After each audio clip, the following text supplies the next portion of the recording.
Y'all will hate me for saying this, but Cross Colors is the greatest streetwear brand of all time. It's primarily based on the music.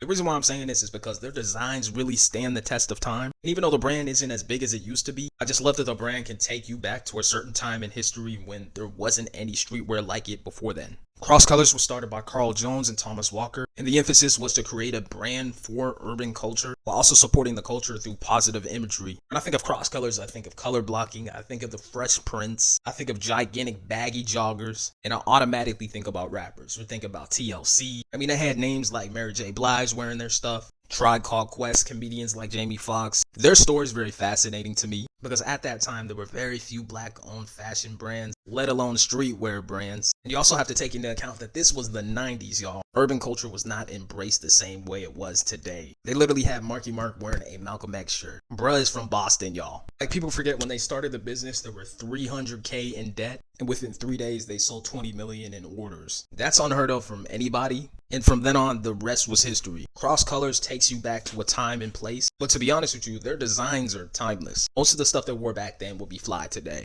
I don't think there's a brand that changed the industry like they did. It's actually inspiring to see that a clothing brand embraced black culture and cemented itself in history.